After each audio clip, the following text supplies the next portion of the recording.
सुनो भाई, देखो लास्ट क्लास में ना मैं तुम्हें मतलब कि जो करवा चुका हूँ, सबसे पहले हमारे पास क्या था कि मैं तुम्हें तीनों का मतलब था, एसिड का मतलब क्या होता है, बेस का मतलब क्या होता है और सॉल्ट का मतलब क्या होता है। ठीक है, मतलब कि मैं तुम्हें अम्ल, क्षारक और जो लवण है इसका मतलब बताता क्या होता है। हम जो पढ़ रहे थे वो हम एसिड की प्रॉपर्टीज़ पढ़ रहे थे, बात समझ आ रही है। जो एसिड है उसकी प्रॉपर्टीज़ पढ़ रहे थे। सबसे पहले मैं तो बताता था भाई एसिड के बारे में कि जो एसिड है वो होता क्या है। पहला मैं तो बताता कि भाई एसिड जो हमारे पास होता है उसका जो स्वाद कैसा होता है, खट्टा स्वाद होता है, सॉल्ट टेस्ट होता है। ये पहली बात बताओगे तुम सबको। उसके बाद मैं तुम्हें जो सेकंड पॉइंट लिखवाया था वो ये हमारे पास था कि जो एसिड है वो ब्लू कलर के लिटमस पेपर को रेड कलर में चेंज कर देता है। बात समझ आ रही है। जो एसिड है वो क्या करता है, ब्लू कलर के लिटमस पेपर को रेड कलर में चेंज करता है। उसके बाद भाई थर्ड पॉइंट हमारे पास ये था कि जो एसिड है उसमें इलेक्ट्रिसिटी कंडक्ट होती है। इसका मतलब ये है अगर कोई सा ऐसा लिक्विड है, कोई सी ऐसी चीज़ है जहाँ पे मान के चलो कि एक तरीके से बिजली नहीं दौड़ रही, मान लो कोई सा लिक्विड ऐसा है जिसमें बिजली दौड़ती नहीं है, मतलब इसमें करंट का फ्लो नहीं होता। ठीक, तो अगर उसमें हम एसिड डाल दें, बात सुना रही है, उसके अंदर अगर हम एसिड को डाल देते हैं, ठीक है, तो क्या होता है पता है, उसमें बिजली दौड़ना शुरू हो जाती है। और बैटरी का पानी सुना है बैटरी का जो पानी होता है, जैसे मान के चलो इन्वर्टर होता है, उसमें कभी देखा है बैटरी का पानी तो पूरा प्योर लिक्विड होता है, वो एक टाइप से ना एसिड होता है वो। अगर तुम्हारे हाथ पे गिरता है ना भाई तो हाथ पे बर्न हो जाता है, क्योंकि हाथ पे जलना शुरू हो जाता है। फिर उसके बाद जाके मैं तो है ना फोर्थ पॉइंट बताया था, हाँ भाई ये लिखवाया था मैंने कि acid react with metal to form hydrogen gas. ठीक है, सुनो मैंने तुम्हें अगला पॉइंट क्या लिखवाया था, पॉइंट नंबर हमारे पास 4 था, और वो ये था कि जब एसिड रिएक्ट करता है मेटल के साथ, मतलब कि जब भी हम धातु की अभिक्रिया करते हैं अम्ल के साथ, तो क्या होता है भाई, लवण और उसके बाद क्या, हाइड्रोजन गैस निकलता है। मतलब कि जब भी हम किसी भी मेटल का रिएक्ट करते हैं एसिड के साथ, जब कोई मेटल है अगर उसको हम ये मान लो एसिड के साथ उसका रिएक्शन करते हैं तो क्या होता है भाई, सॉल्ट और प्लस हाइड्रोजन गैस बनती है। ये बातें पता लग रही है। फिर हमारे पास फिफ्थ पॉइंट था, फिफ्थ पॉइंट में तुम्हें लिखवाया था कि acid react with metal carbonate and metal hydrogen carbonate to form carbon dioxide gas. ठीक है, अब सुनो मैं तुम्हें जो लिखवाया था वो था कि अगर कभी भी कोई सा हमारे पास मेटल हो, मतलब कि मेटल कार्बोनेट हो या फिर मेटल हाइड्रोजन कार्बोनेट हो, बात समझ आ रही है, क्या क्या हो भाई, मेरे पास मेटल हो या फिर मेरे पास क्या है कि मेटल हाइड्रोजन कार्बोनेट हो, इनमें से अगर दोनों कभी भी अगर हमारे एसिड के साथ रिएक्ट करते हैं, बात समझ आ रही है, एक मेरे पास देखो मेटल कार्बोनेट या फिर दूसरा मेटल हाइड्रोजन कार्बोनेट हो, अगर ये दोनों के दोनों एसिड के साथ रिएक्ट करते हैं तो भाई 3 चीज बनती है, सॉल्ट, कार्बन डाइऑक्साइड गैस, ठीक है, उसके बाद हमारे पास लास्ट में पानी। पानी का फॉर्मूला होता है ना H2O हाइड्रोजन ऑक्साइड। ये 5 पॉइंट कवर किए अभी तक हमने। ठीक है, अब हमारे पास जो 6th पॉइंट है ना भाई, वो मतलब देखो 6th पॉइंट की तरफ बढ़ने से पहले तो मैं कुछ बातें बता रहा हूँ। अच्छा, सबको चूने का पानी पता क्या होता है लाइम वाटर पता है, जैसे मान लो पानी ले लो, उसमें थोड़ा सा चूना घोल दो, हल्का सा चूना घोल दो, उसे बोलते हैं लाइम वाटर। बात समझ आ रही है। अब सुनो भाई, होता क्या हमारे पास, जब भी चूने के पानी में अगर तुम हाइड्रोजन गैस को पास करते हो, मैंने क्या बोला भाई कि अगर कभी भी हमारे पास क्या होता है कि एक मिनट, हाइड्रोजन, अगर हम कार्बन डाइऑक्साइड गैस को, कौन सी गैस को भाई, कार्बन डाइऑक्साइड गैस को अगर कभी भी हम चूने के पानी में से, मतलब कि लाइम वाटर में से निकालते हैं ना, तो वो क्या है, दूध के कलर का हो जाता है। कैसा कलर हो जाता है भाई, दूध के कलर का, इसको मिल्की कलर बोलते हैं। बात बता लगी, मैं क्या बोल रहा हूँ, कभी भी अगर हम चूने के पानी को कार्बन डाइऑक्साइड गैस के साथ अगर हम इसका ये मान लो इसका रिएक्शन करते हैं, फिर पास करते हैं, मान लो मैंने एक ना वो लिया एक टेस्ट ट्यूब लेता हूँ मैं, ठीक है, जिसको बीकर बोलते हैं हिंदी में, उसमें चूने का पानी डालता हूँ। चूने का पानी डालने के बाद मैं उसमें जो मेरे पास कार्बन डाइऑक्साइड गैस है मैं उसको छोड़ता हूँ उसके अंदर। उसमें से जैसे ही पास करूँगा ना उस गैस को, तो उसका जो पानी है, ठीक है, वो कैसा हो जाएगा भाई, हल्के से मिल्की कलर का हो जाएगा। ठीक है, जैसे मान लो कि थोड़े से दूध में बहुत सारा पानी मिला देते हैं ना, ऐसा कलर हो जाता है, उस पानी का कलर ऐसा चेंज हो जाएगा। बात समझ आ रही है। ठीक, लेकिन अब एक बात सुनो, लेकिन अगर बहुत देर तक ऐसा करता रहूँ ना, बहुत देर तक अगर मैं ऐसा करता रहूँ, बहुत देर तक कार्बन डाइऑक्साइड गैस को उसी पानी में से निकालता रहूँ, तो पानी पूरा दोबारा से क्लियर हो जाएगा। ठीक है, दोबारा साफ हो जाएगा वो। बातें पता लगी। सुनो मैं इसको लिखवा रहा हूँ भाई कि carbon dioxide gas react with lime water. एक ना नॉर्मल सा पॉइंट डाल लो, carbon dioxide gas react with lime water. ठीक है भाई, इसको हिंदी में क्या लिखोगे कि कार्बन डाइऑक्साइड गैस की अभिक्रिया चूने के पानी के साथ। ठीक है, क्या लिखेंगे इसमें, कार्बन डाइऑक्साइड गैस की अभिक्रिया चूने के पानी के साथ लिखेंगे। ठीक है, अब सुनो देखो भाई, हमारे पास ना समझो मैं तुम्हें क्या बताया, मैंने बोला कि अगर कभी भी हम कार्बन डाइऑक्साइड गैस को लाइम वाटर में से पास करते हैं, बात समझ में आई, कभी भी अगर हम कार्बन डाइऑक्साइड गैस को लाइम वाटर में से पास करते हैं तो वो जो लाइम वाटर है उसका कलर कैसा हो जाता है, हल्का सा मिल्की हो जाता है। ठीक, फिर मैं तुम्हें दूसरा क्या बताया, लेकिन अगर बहुत देर तक करते रहे, अगर हम बहुत देर तक करें, ठीक है, तो उसमें क्या होता है, उसका पानी दोबारा से साफ हो जाता है। ठीक है, तो इसमें लिखना शुरू करो कि अगर कार्बन डाइऑक्साइड गैस है, ठीक है, कार्बन डाइऑक्साइड गैस पासेस, फिर पास्ड, भाई पास होता है किस में से, लाइम वाटर में से। ठीक है, इसको हम लाइम वाटर में से पास कर रहे हैं तो ये किस में बदल जाएगा, मेरे पास हो जाएगा टर्न्स मिल्की।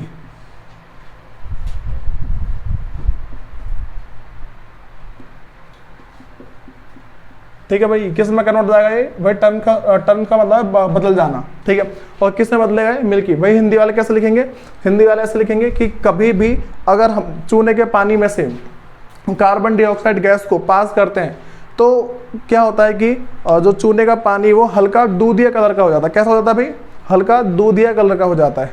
ठीक है, और इंग्लिश में हमारे पास मिल्की कलर का हो जाता है। ठीक, लेकिन भाई इसमें तुम्हें एक बात ध्यान रख के चलनी है, अगर ऐसा हुआ कि अगर हम ज़्यादा गैस पास कर दें, मैंने क्या बोला कि अगर कार्बन डाइऑक्साइड गैस को ज़्यादा पास कर देते हैं इसी में से, जो मिल्की हो गया ना, इस मिल्की में से हम पास करे जा रहे हैं, अगर ऐसा कुछ होता है तो वो दोबारा कैसा चेंज हो जाएगा, दोबारा से पानी क्लियर हो जाएगा। ठीक है, but access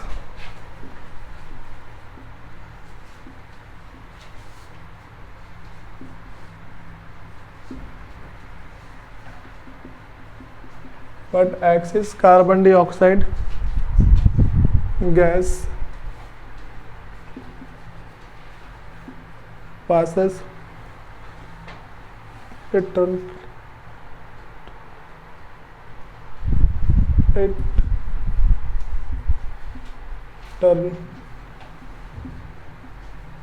milky water clean again. ठीक है भाई, ये बातें पता लग रही है मैं क्या बोल रहा हूँ। मैं सिंपल सा बताया कि कभी भी ना, मतलब कि मैंने but excess carbon dioxide gas passes, अगर ज़्यादा कार्बन डाइऑक्साइड गैस पास करता है तो क्या होगा भाई, इट टर्न मिल्की वाटर किस में भाई, क्लीन वाटर में। ये एरो लगा लेना। ठीक है, ये क्या करेगा, it turn milky water in clean. ठीक है, अगेन बातें तो लगी। फिर सुनो भाई, अब हम 6th पॉइंट की बात करते हैं, मतलब कि 5th पॉइंट में ना यहाँ तक का सारा हो गया कवर। उसके बाद हमारे पास आता है 6th पॉइंट। ठीक है, अच्छा वो क्वेश्चन मैं तुम्हें क्वेश्चन की प्रैक्टिस करवा रखी है, पता है ना, जो भी जितने मैंने रिएक्शन करवाए 5 जो करवा चुका हूँ उसके मैंने क्वेश्चंस बता दिए थे। अब भाई देख लो हमारे पास जो पॉइंट नंबर 6 है, 6th पॉइंट क्या कह रहा है भाई, 6th पॉइंट हमारे पास है कि acid react with base to form salt and water. भाई ध्यान रख के चलना, तुम अगर कभी भी किसी कड़वी चीज को किसी खट्टे चीज में मिलाते हो, ठीक है, तो वो नमकीन बनेगा, मतलब नमकीन वाली चीज, उसका स्वाद कैसा हो जाएगा, नमकीन स्वाद हो जाएगा। तुम किसी भी खट्टी चीज को किसी कड़वी चीज में मिलाओगे ना, उसका स्वाद कैसा होता है, सॉल्ट जैसा, सॉल्टी। बस तुम्हारी क्या बोल रहा हूँ मैं, उसका टेस्ट कैसा हो जाएगा भाई, सॉल्टी होगा। सॉल्टी का मतलब क्या होता है, नमकीन होता है ना।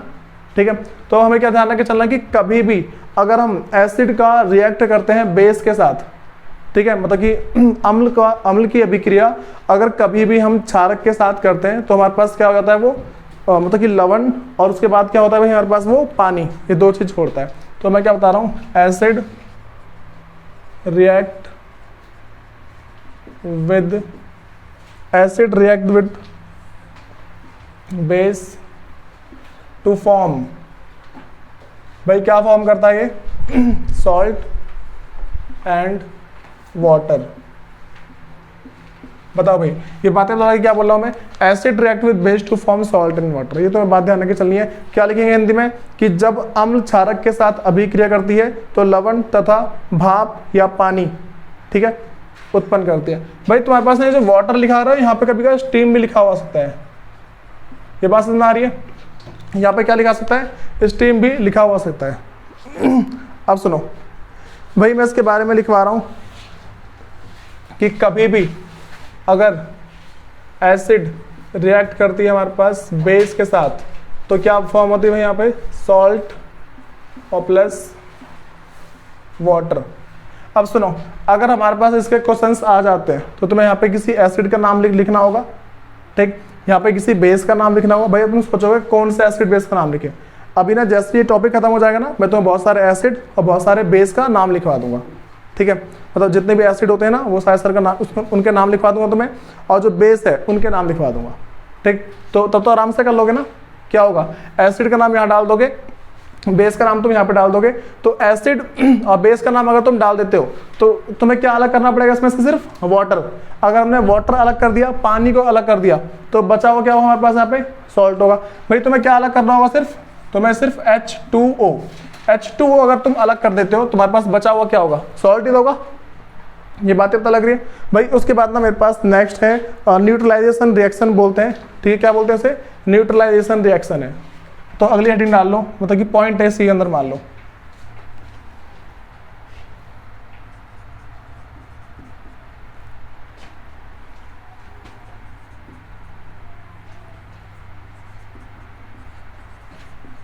Neutralisation reaction. भाई क्या होता है हमारे पास न्यूट्रलाइजेशन रिएक्शन? देखो सिंपल सी बात है, हमारे पास कभी भी अगर हम एसिड और बेस का जो रिएक्शन करते हैं ना उसी को हम बोलते हैं न्यूट्रलाइजेशन रिएक्शन। बात पता लगी? मैंने क्या बोला कि अगर एसिड और बेस का अगर हम रिएक्शन करते हैं उसे क्या बोलते हैं भाई? हम न्यूट्रलाइजेशन रिएक्शन बोलते हैं, ठीक है। तो देखो क्या मेरे पास है, reaction of acid and base, ठीक है। मैंने क्या बताया भाई? Reaction of acid and base to form salt and water, to form salt and water is called neutralization reaction।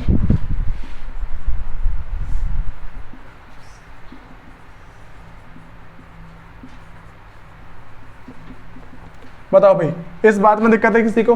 देखो पता है होता क्या है कभी कभार ना तुम्हारे एग्जाम, अच्छा तुमने चैप्टर फर्स्ट में टाइप ऑफ रिएक्शन पढ़े? चैप्टर फर्स्ट के अंदर टाइप ऑफ रिएक्शन पहले मेरे पास क्या, सबसे पहले क्या था भाई? पहला याद है नहीं है? क्या था सबसे पहले क्या था? पहला जो मैंने बताया था वो कौन सा था? वो तुम्हें पता है भाई? पलक नहीं पता भाई? थोड़ा रिवाइज मार लो से क्या करे। सुनो हमारे पास ना जितने टाइप के रिएक्शन थे ना वो सारे सारे तो होते हैं, लेकिन कभी कभार क्या होता है कि भाई हमसे ना ऐसे लिख देगा, वो कुछ लिख देगा, मतलब यहाँ पे एसिड का नाम, बेस का नाम, सॉल्ट का नाम, वाटर का नाम, ठीक है। फिर पूछ लेगा बताओ नेम द रिएक्शन, ये किस टाइप का रिएक्शन है हमारे पास। तो तुम्हें क्या ध्यान रखना है, मैं तुम्हें एसिड और बेस का नाम लिखवा दूंगा तो तुम पहचान लोगे भाई एसिड और बेस का रिएक्शन हो रहा है। कभी भी अगर एसिड का और बेस का रिएक्शन होता है उस रिएक्शन को क्या बोलते हैं भाई? हम क्या बोलते हैं? न्यूट्रलाइजेशन रिएक्शन, ठीक है। अब ना मैं तुम्हें इसका ना एक एग्जांपल दे दे रहा हूं, समझ जाओगे भाई। इस एग्जांपल को तो हम यहाँ पे भी अप्लाई कर सकते हो, मतलब इसके बदले भी लिख सकते हो। एग्जांपल में मेरे पास है सोडियम हाइड्रोक्साइड है, उसके बाद है सोडियम, देखो पहले मेरे पास सोडियम हाइड्रोक्साइड,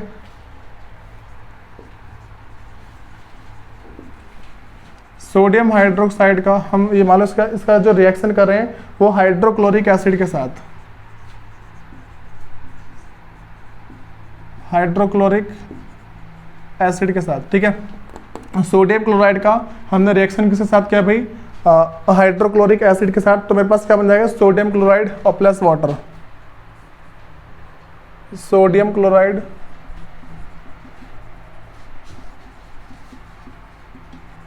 और प्लस वाटर। ठीक है, अब सुनो मैं क्या करूंगा भाई, मैं तुम्हें इन दोनों का नाम लिख के दे रहा हूं, फिर जाके तुम पहचानना कैसे। मेरे पास सोडियम Na और हाइड्रोक्साइड है तो OH। ठीक है, NaOH हो गया। उसके बाद मेरे पास क्या है, हाइड्रोक्लोरिक एसिड। तो हाइड्रोक्लोरिक का मेरे पास हाइड्रोजन आ रहा है इसमें, हाइड्रोक्लोरिक। ठीक है, हाइड्रोजन फिर क्लोरिक हो गया। तो मुझे बताओ अगर मैं इसमें से पानी अलग कर दूं, क्या अलग कर दूं मैं, पानी को H2O अलग कर दूं, तो देखो H मेरे पास ये वाला H चला गया, ये वाला H भी चला गया, 2 H चला गया, और क्या चला गया, एक OH चला गया। बात सुना रही है? तो मेरे पास बचा हुआ क्या होगा, एक Na बच गया, दूसरा क्या बचा, Cl बचा। देखो 2 H है यहाँ पे, तो मतलब इस वाले H को ले जाओ और इस वाले H को ले जाओ, चला गया। फिर एक बार O है, इस O को ले जाओ, तो ये तो बचा Na और Cl। तो क्या लिख दूंगा मेरे पास यहाँ पे, NaCl। ये बातें पता लगी कैसे कर रहा हूँ भाई। तो मैं ना इन चीज का ध्यान रखना है कि हम कैसे फॉर्म करते हैं। हमारे पास 2 चीज इधर होती है, एक चीज हमें अलग करनी होती है, बाकी हम क्या खुद बनाते हैं। ठीक है, इसका नाम क्या भाई, सॉल्ट है, और सॉल्ट का नाम क्या है, सोडियम क्लोराइड है। इसमें दिक्कत तो नहीं है किसी को, पक्का यहाँ तो दिक्कत नहीं है भाई। अपना जो हमारे पास 7th पॉइंट है उस पर आते हैं एक बार।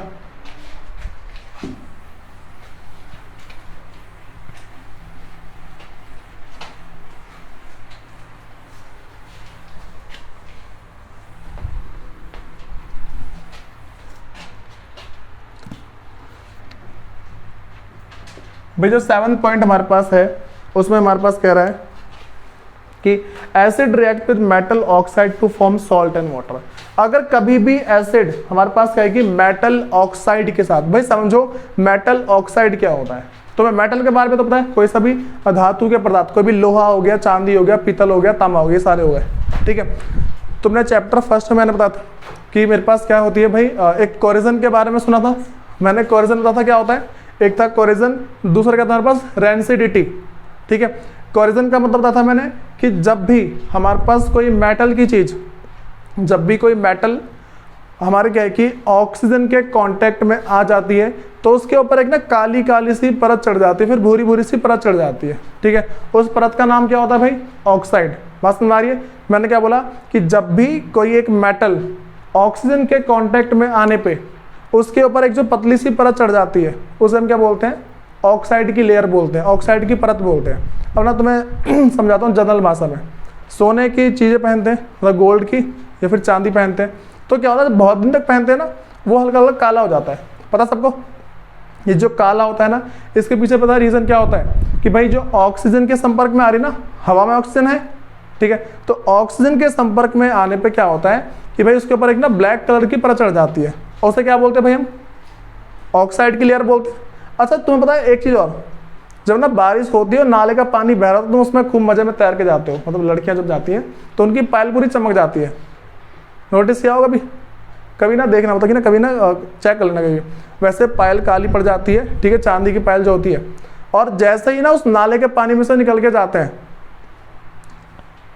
वो हाथ नहीं डालता उसके अंदर, उसका कड़ा कड़ा दिखा रहा है, कड़ा चमक रहा है इसका।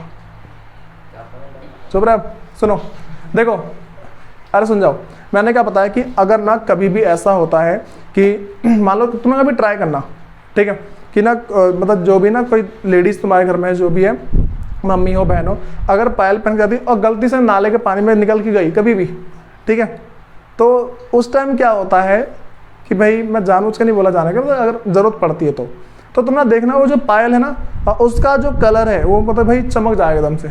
पता क्या होता है, जो नाले का पानी ना उसके अंदर होता है एसिड। बस समझ आ रही है?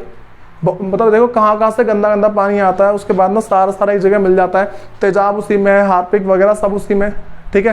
तो इंसान का जो इंसान के अंदर तेजाब होता है ना, क्या भाई क्या नाम है इंसान का जो तेजाब होता है, इंसान के स्टमक में जो बॉडी के अंदर जो भी एसिड है, क्या नाम है उसका, हाँ भाई बताया कोई,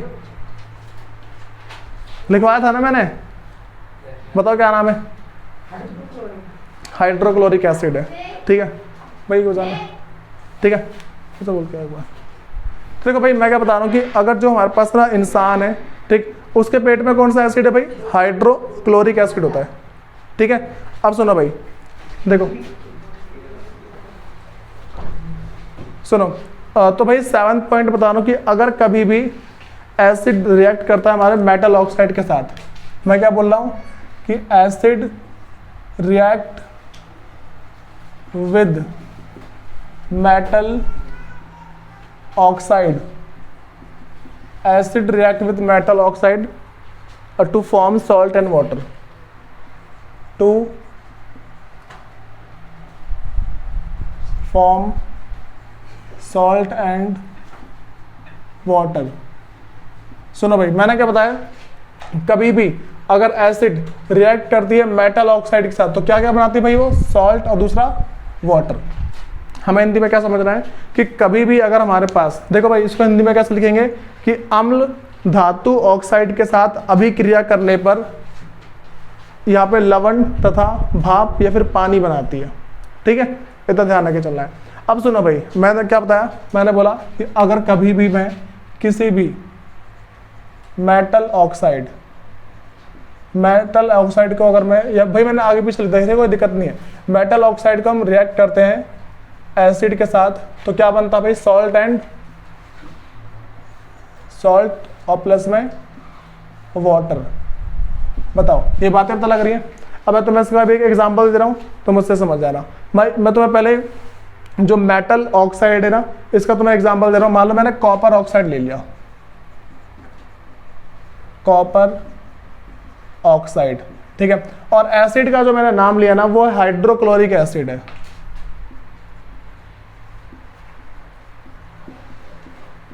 हाइड्रोक्लोरिक एसिड है, ठीक। तो इसने क्या बनाया होगा भाई, हमारे पास सॉल्ट और वाटर बनाया होगा। सॉल्ट का नाम क्या है हमारे पास, है कॉपर क्लोराइड है, कॉपर हाइड्रोक्लोरिक एसिड, ठीक है, कॉपर क्लोराइड है। और लास्ट में क्या भाई हमारे पास यहाँ पे हाइड्रोजन ऑक्साइड है ना, वाटर लिख दे रहा हूँ, ठीक है। पता ना वाटर का फॉर्मूला सबको, H2O, हम उसको क्या बोलते हैं भाई, हाइड्रोजन ऑक्साइड बोलते हैं। बातें पता लग रही है। अब सुनो भाई, उसके बाद ना हमारे पास जो नेक्स्ट है वो समझो क्या है, देखो हमारे पास ना जो अब इसके बाद है,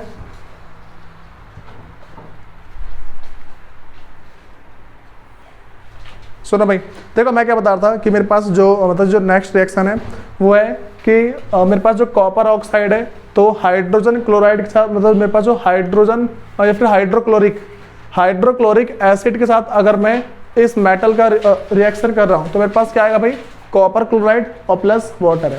तो भाई समझो, अब देखो अब मैं इसके दोनों के नाम लिखूं भाई। देखो कॉपर ऑक्साइड है ना, ठीक, तो कॉपर का वो सिंबल क्या होता है, Cu, और ऑक्साइड को O बोलते हैं।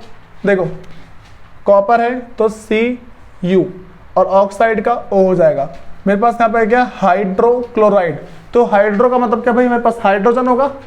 बात ये पता लग रही है, क्या होगा मेरे पास यहाँ पे, हाइड्रोजन क्लोराइड। फिर मैं यहाँ पे क्या, मैंने पानी को अलग कर दिया, ठीक है। वाटर मेरे पास क्या, H2O। भाई मुझे तुम बताओ, यहाँ सुनो, अगर मुझे H2O अलग करना है, ठीक है, तुम्हें लग रहा है यहाँ पे 2 बार H है, कहीं भी दिखा रहा तुम्हें 2 बार H नहीं दिखा ना, तो मुझे इसको 2 करना पड़ेगा। बातें पता लग रही है। मेरे पास यहाँ पे 2 हाइड्रोजन चाहिए, लेकिन तुम्हें यहाँ पे दिख रहा है 2 हाइड्रोजन नहीं है ना, तो क्या करूंगा मैं, इस H को 2 कर दूंगा। ये बातें पता लगी। लेकिन इस H को 2 करने के चक्कर में Cl भी 2 हो गया। बातें पता लगी। अब सुनो क्या क्या चला गया, H2 चला गया, ठीक है, H2 को हटा दो, तो उसके बाद O चला गया, यहाँ से O हटा दो, तो मेरे पास क्या बचेगा यहाँ पे, Cl2Cu बोल दो, या फिर जैसे कॉपर क्लोराइड है, ठीक है, तो CuCl2 बोल सकता हूँ ना मैं, ऐसा कोई दिक्कत तो नहीं इसमें। भाई देखो ये चीज ना उसको बहुत अच्छे से समझ में आएगी जिसने चैप्टर पहला कर रखा है, ठीक है भाई। बैलेंस की बात चल रही है और कुछ नहीं है, क्योंकि जो मेरे पास बैलेंसिंग ऑफ जो केमिकल इक्वेशन है ना वो सारी बात इसके अंदर है और इसके अंदर है नहीं, ठीक है। अब सुनो भाई, अब मैं जो मेरे पास नेक्स्ट है वो है एसिड हैव कोरेसिव नेचर। भाई समझो इसका मतलब क्या है, पहले ये वाली बात समझ में आ गई सबको। मैं जो अगला पॉइंट बता रहा हूँ, 8th पॉइंट है, वो देखो क्या है।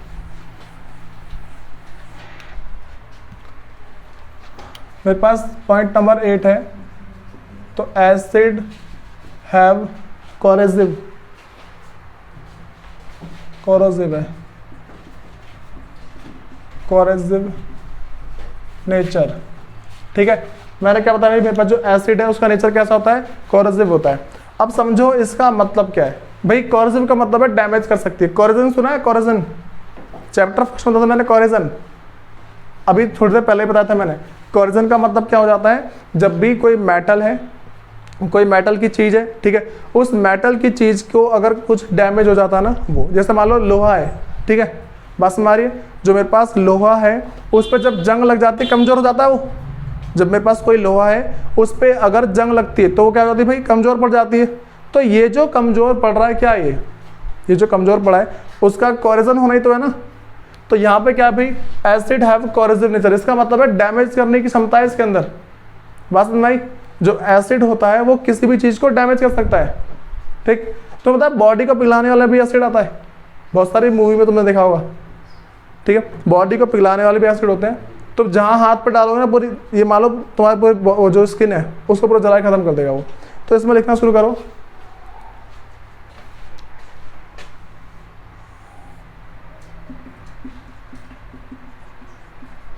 Mineral acid. भाई जो मिनरल एसिड होते हैं वो क्या करते हैं, causes burn, cause burn on the skin, cause burn on the skin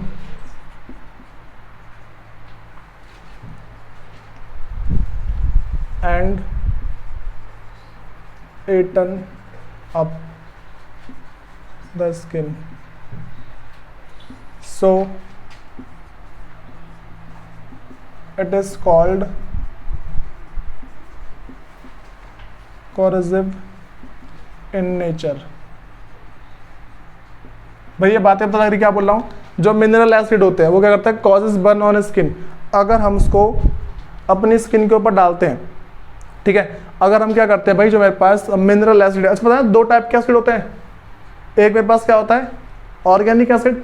organic acid क्या होते हैं भाई, जो हमें पेड़ पौधे या फिर इंसान के अंदर मिलते हैं। ठीक है, दूसरा मेरे पास क्या है, मिनरल एसिड। ठीक है, तो मिनरल एसिड क्या है भाई, जो हमारे पास अर्थ से मिलते हैं। ठीक है, तो अब देखो भाई, जो मेरे पास मिनरल एसिड है वो क्या मेरे पास स्ट्रॉन्ग एसिड है, ये स्ट्रॉन्ग एसिड है ना। और जो ऑर्गेनिक एसिड क्या आता है भाई, वीक एसिड, जिसको हम खा सकते हैं, जैसे संतरे के अंदर का एसिड, नींबू के अंदर का एसिड, ये जो सारे के सारे एसिड है मेरे पास क्या है, वीक एसिड है। तो weak acid are not corrosive in nature. बात समझ में आ रही है मैं क्या बोल रहा हूँ। देखो जो स्ट्रॉन्ग एसिड होते हैं ना वो क्या होते हैं, कोरोसिव इन नेचर होते हैं। ठीक है, मतलब कि कोरोसिव इन नेचर का मतलब है ये मानो भाई डैमेज कर सकते हैं। बातें पता लगी, वो क्या कर सकते हैं भाई, डैमेज कर सकते हैं एक तरीके से। लेकिन जो मेरे पास वीक एसिड है वो कोरोसिव नहीं होते नेचर में। ठीक है, थोड़ा ध्यान रख के चलना। उसके बाद अच्छा मुझे कोई ये बताएगा, पहले तुम सबके घर में जो एसिड हुआ करता था वो कांच की बोतल में आता था। पहले जो है एसिड कांच की बोतल में आता था, पता है। तो तुम उस टाइम बच्चे हो कुछ ज़्यादा। सुनो, वैसे एक्चुअल में होता क्या है, जो देखो अभी तो प्लास्टिक में लगे, अभी जो एसिड है वो प्लास्टिक के अंदर, पता नहीं कहाँ से कौन सी प्लास्टिक है, थोड़ी ना स्ट्रॉन्ग प्लास्टिक होती होगी। लेकिन ना भाई होता ऐसा है कि पहले के टाइम पे, या फिर चलो साइंस लैब की बात करते हैं, साइंस लैब के अंदर जितने भी एसिड होते हैं वो सारे के सारे कांच के अंदर रखे होते हैं। बस मारिए। लेकिन ये बताओ कि भाई लोहा भी तो मजबूत है, जो मेटल है वही तो काफ़ी स्ट्रॉन्ग है, उसके अंदर क्यों नहीं डालते। मैं ऐसा बोल रहा हूँ, क्वेश्चन मान लो इसे, ठीक है। Why acid are not kept in metal container।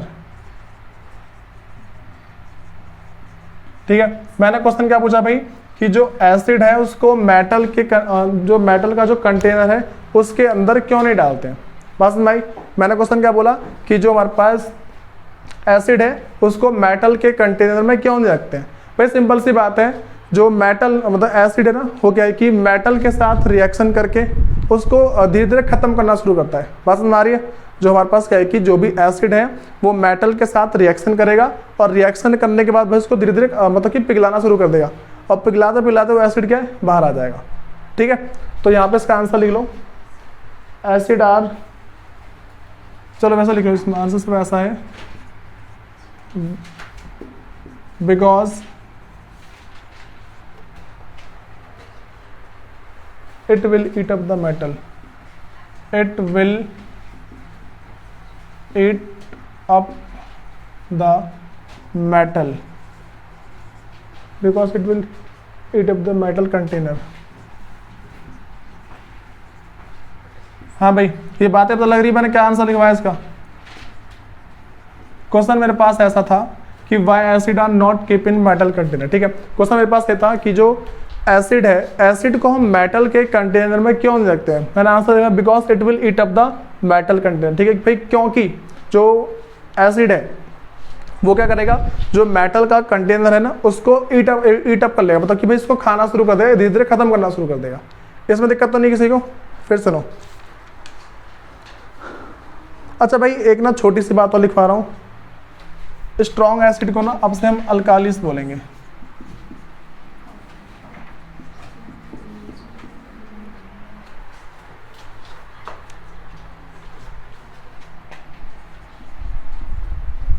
ठीक है भाई, क्या बोलेंगे आपसे स्ट्रॉन्ग एसिड को, अल्कालिस। ठीक है, वैसे अल्काली बोलते हैं तो भी चल जाता है, ये पहले यहाँ देख लो इसे, अब से मैं इसको ये बोला करूंगा अल्काली। तो स्ट्रॉन्ग एसिड जब भी बोलूंगा उसे अल्काली बोलूंगा, ध्यान रखना। भाई मुझे कोई एक बात बताएगा कि जितने भी टाइप के एसिड है, पहले ये सारी पॉइंट क्लियर है।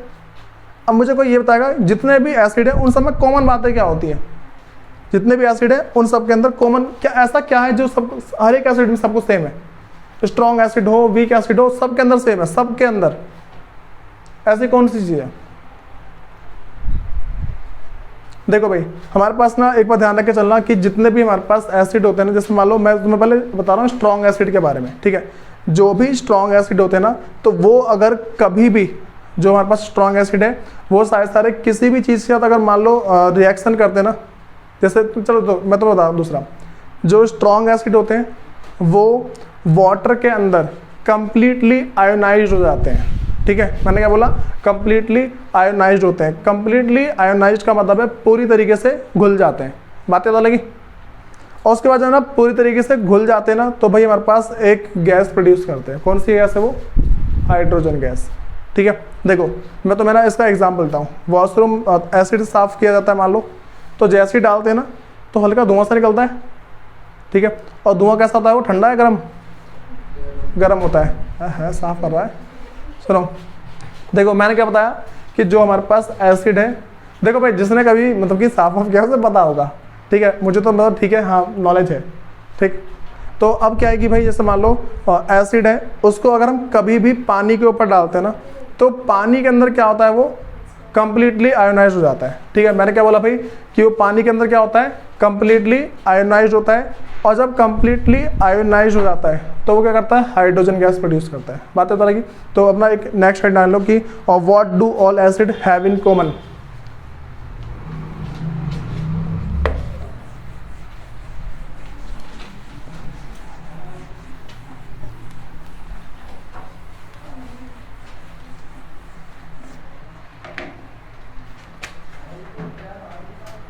What do all acid have in common?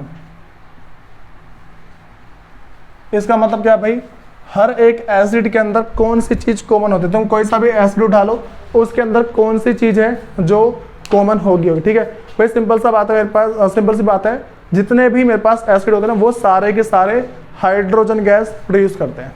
बात समझ आ रही है? तो इसे मैं लिख दे रहा हूं, all the acid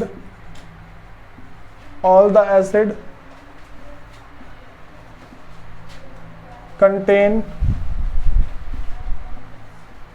hydrogen gas. ठीक है भाई, देखो मैं इसमें ना अगर सिंपल सी बात बोलूंगा तो ये बोलूंगा, देखो क्वेश्चन मेरे पास ये है कि हर एक एसिड के अंदर ऐसी कौन सी चीज है जो कॉमन है। तो भाई क्या बोलेंगे कि जितने भी एसिड होते हैं, जो भी मेरे पास अम्ल है, जितने भी अम्ल हैं उन सब के अंदर क्या होता है भाई, हाइड्रोजन गैस होती है। मैंने क्या लिखा, all the acid contain hydrogen gas. ये बातें पता लगी? फिर सुनो भाई, अब मैं ना बता रखा है कि हमारे पास एसिड दो टाइप से होते हैं। एक मेरे पास क्या होता है स्ट्रॉन्ग, दूसरा क्या होता है वीक। तो पहले हम बात करेंगे स्ट्रॉन्ग एसिड के बारे में, ठीक है। दूसरा मेरे पास है वीक एसिड, ठीक है। अब सुनो, मेरे पास क्या भाई, एक मेरे पास है स्ट्रॉन्ग एसिड, दूसरा क्या मेरे पास वीक एसिड है। समझो भाई, कौन है बच्चा, देखो तो देखो चुप रहा कहना। सुनो भाई, सबसे पहली बात मेरे पास ये है कि देखो जो स्ट्रॉन्ग एसिड है ना वो पानी के अंदर पूरी तरीके से घुल जाता है, ठीक। और पूरी तरीके से घुलने के बाद वो बहुत ज़्यादा मात्रा में, बहुत ज़्यादा क्वांटिटी में हाइड्रोजन गैस प्रोड्यूस करता है। बात समझ आ रही है? मैंने क्या बताया कि जो स्ट्रॉन्ग एसिड होते हैं वो पानी के अंदर कंप्लीटली आयोनाइज्ड हो जाते हैं। आयोनाइज्ड का मतलब क्या है, अच्छे से घुल जाते हैं, ठीक। और फिर क्या होता है, बहुत ज़्यादा मात्रा में वो हाइड्रोजन गैस प्रोड्यूस करते हैं, ठीक है। तो क्या बताया मैंने, स्ट्रॉन्ग एसिड कंप्लीटली आयोनाइज्ड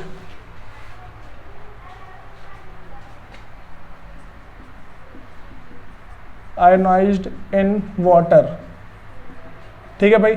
जो मेरे पास क्या है कि strong acid completely ionized in water then produce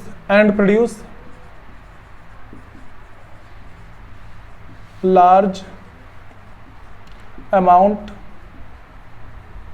of hydrogen gas।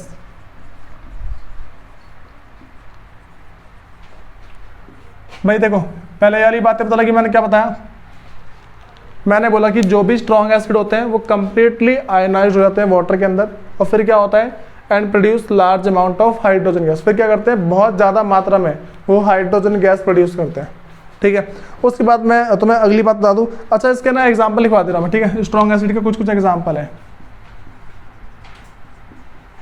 पहले मेरे पास है सल्फ्यूरिक एसिड है, दूसरा नाइट्रिक एसिड।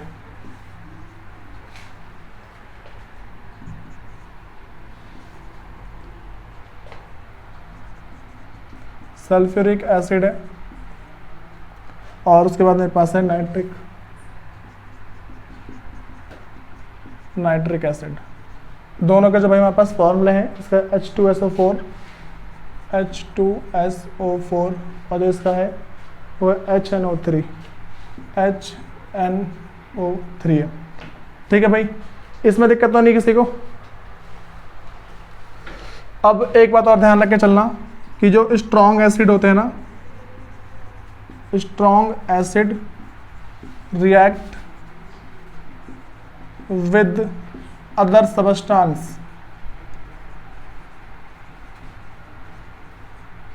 very rapidly, मतलब कि बहुत ज़्यादा स्पीड में।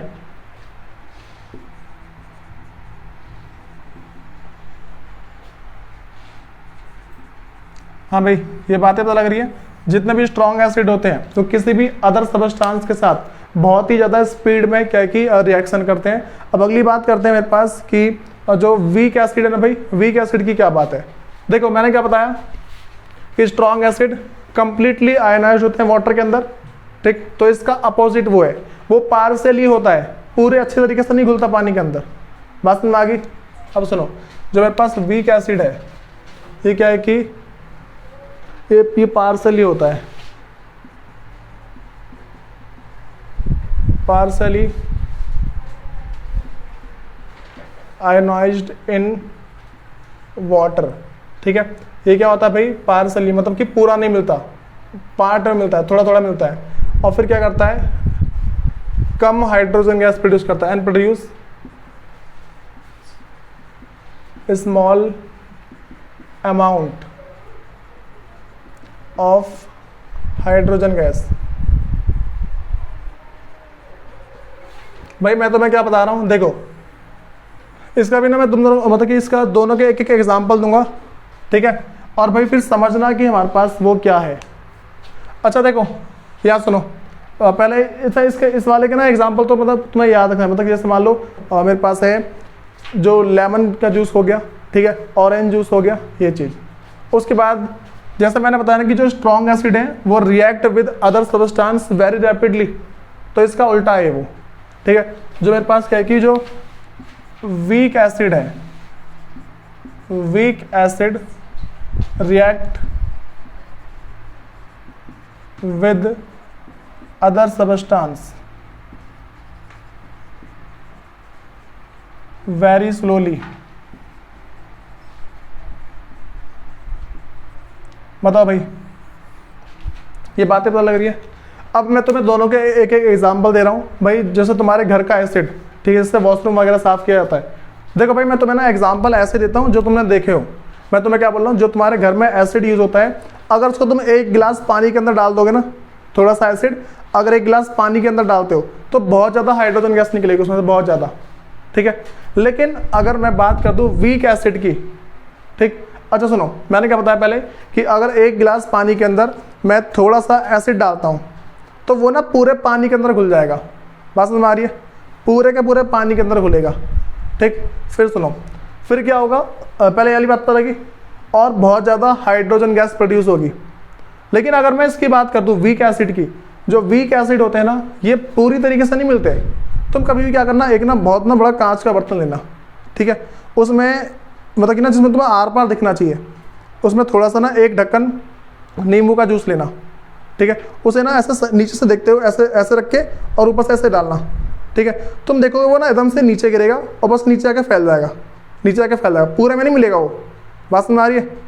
वो क्या कि पूरे के अंदर नहीं मिलेगा। मैंने बोला देखो, कंटेनर मान लो ऐसा है मेरे पास, कंटेनर इस तरीके से है, अगर तुम ऊपर से करो ना तो यहाँ से ऐसे जाएगा और नीचे आके पूरा फैल जाएगा, ऐसा कुछ होगा, ठीक है। किसकी बात कर रहा हूँ भाई, मैं वीक एसिड की बात कर रहा हूँ, ठीक। लेकिन जो स्ट्रॉन्ग एसिड होगा ना, वो डालते ही ना पूरे के अंदर घूमना शुरू हो जाएगा, पूरे के अंदर, ठीक। ये वाली बातें पता लगी। और इसमें देखो अब क्या है कि भाई ये बहुत ज़्यादा गैस प्रोड्यूस करेगा हाइड्रोजन वाली, और ये क्या करेगा, बहुत ही कम। भाई हमें कैसे पता लगेगा कम करेगा? देखो एसिड वाला ना वॉशरूम के अंदर एग्जाम्पल देख लोगे, कभी ना देख लेना वॉशरूम में अगर एसिड गिरते ना बहुत ज़्यादा धुआं निकलता है। लेकिन तुम क्या करना, नींबू का पानी लेना, पहले ढक्कन में डालना है, ठीक है, उसको ना ऐसे गिलास में रख के ऐसे डालना, ठीक। तुम देखो बहुत ही छोटे छोटे बुलबुले निकलेंगे उसमें, बहुत छोटे छोटे बुलबुले निकलते हैं। बात समझ आ रही है? उसमें क्या तुम क्या देखो, बहुत छोटे, और ना अगर बहुत पास से देखते हो ना तो उसमें तुम्हें ना हल्की हल्की गैस निकलती हुई दिखेगी, बहुत ही हल्की हल्की गैस निकलती हुई दिखेगी। तो मैंने क्या बताया कि जो वीक एसिड होते हैं और पार्सली आयनाइज्ड इन वाटर, पानी में पूरी तरीके से नहीं घुलते हैं, ठीक।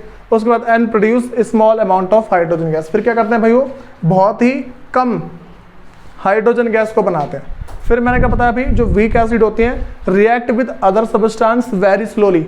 भाई जो वीक एसिड है ना, उसको तुम किसी और के साथ अगर मिलाते हो तो बहुत ही ज़्यादा स्लो रिएक्शन करता है वो। बात तो लगी, बहुत ज़्यादा स्लो रिएक्शन करेगा। लेकिन अगर तुम तेजाब को डाल दो किसी के भी साथ, तुम लकड़ पर डालो, लोहे पर डालो, किसी पर डालो, प्लास्टिक के साथ डालो, वो क्या है, क्विक रिएक्शन करता है, बहुत ही स्पीड में रिएक्शन करता है। ये बातें पता लग गई भाई, इसमें दिक्कत तो नहीं है। एसिड के बारे में तुम्हें सारी बात बता दी है, ठीक। अब जो हमारे पास जो नेक्स्ट क्लास होगी ना वो बेस की होगी, उसके बाद जो अगली क्लास होगी वो सॉल्ट के बारे में होगी, ठीक है। और भाई इतना मेरे को सबका याद होना चाहिए कम से कम, करो सुनो डाउन।